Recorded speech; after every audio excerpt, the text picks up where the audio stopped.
Welcome to C Programming Tutorials. This is a production of YouTube channel Learnorama and the Facebook page Awesome C Programming Tutorials in High Def. In this tutorial, actually, we are learning about how to open a file and close a file. This is being continued from the previous video. If you haven't watched that video, please do watch it before you continue on with this one. The link to that tutorial is on the screen right now. So just click on it. Okay. So we were actually talking about the different modes that you can actually open a file.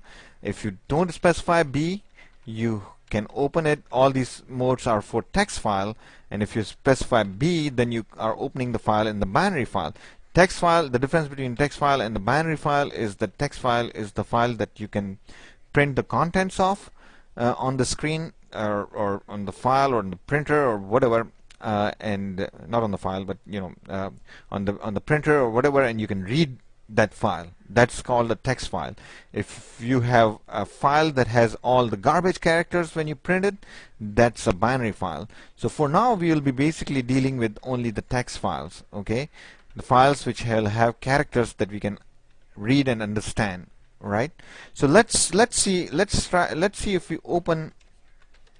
So if you want to open a file in the write mode, for example, a brand new file, remember this W would actually result in, let me see if let's put it in comments.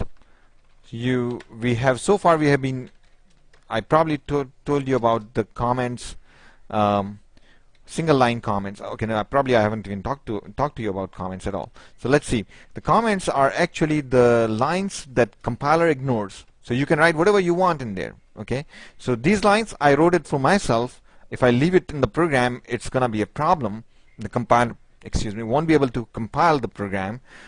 So I have to tell the compiler to ignore these lines, and the way to tell it to ignore these lines is use these two characters / and star, and these two characters to end it. So this becomes a block of lines that the compiler totally ignores.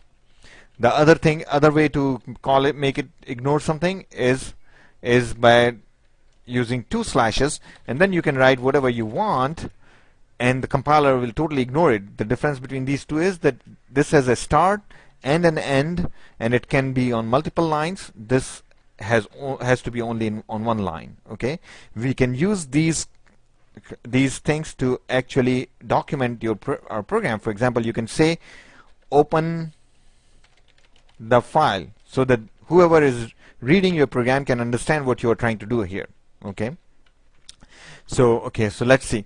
So once you will open a file in W mode, which means this mode, which means that you open a file if for only write, no read, and if the file does not exist, it will create new one, and if the file exists, it will delete it and create a new one. So you will lose all the data that already exists in this file.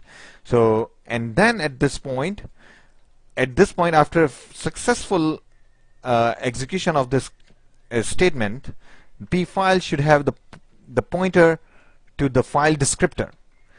Now, if there has been some error, which means that suppose the file, for whatever reason, if the file does not exist, this mode will actually create it. Okay.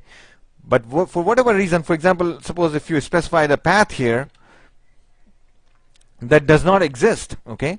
In my computer, there is no path called path, okay? So this path does not exist. It will actually fail in opening the file, and then it will return a null. So it's a good idea to check to make sure that file is not null, and this is how you do it, okay? So before you do anything to process this statements to process the file, okay, before you do any of those statements, you should check if the file is null or not. And if it is null, it's always a good idea to actually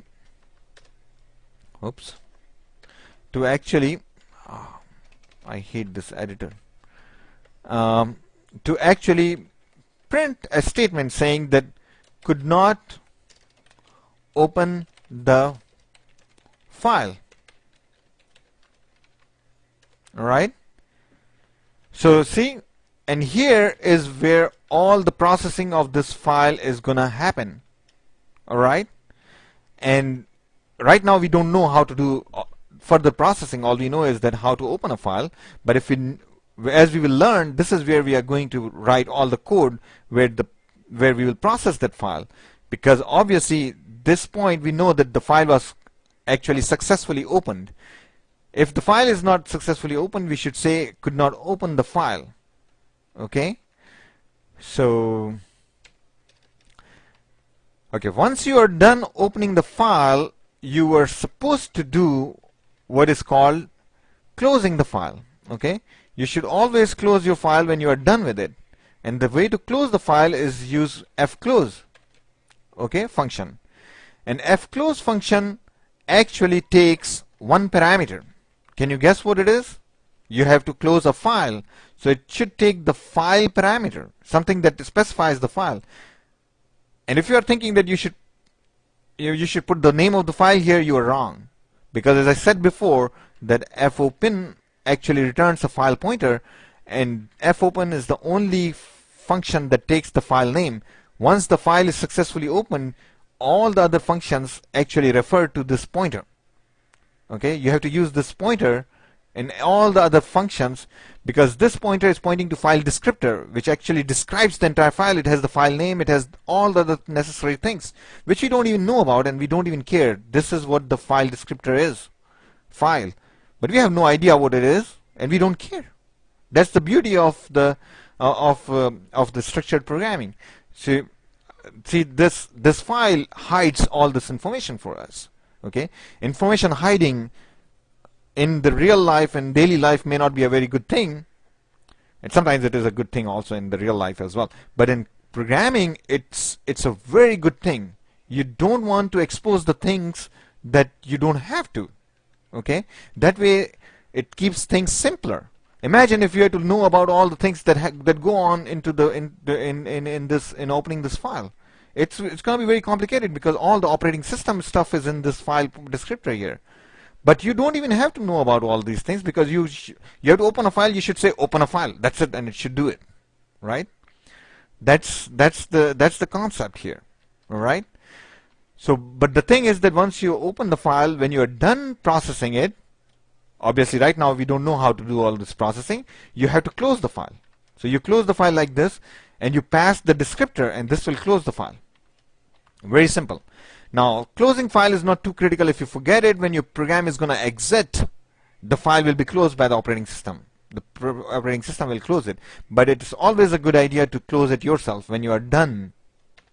Now remember, after you close this file, you cannot use pfile without reopening it, without doing another call to fopen. You know, unless you do a call to fopen, you cannot use pfile here. You cannot start processing the file at this point here. Okay, remember that, because now after you close the pfile is not pointing to any valid location or any valid file descriptor. So you have to make sure that when you are done using the file, for sure, at that point you close the file. All right. So this is how you open the file. This is how you make sure that the file was opened successfully, and this is how you close the file. So this concludes the opening and closing file tutorial. I hope you learned from it, enjoyed it, and if you really liked it, please give a thumbs up, and if you do not like it, you can give a thumbs down also, and give me some comments, feedback. I always appreciate them, and if you have any questions, feel free to ask. Thank you so much.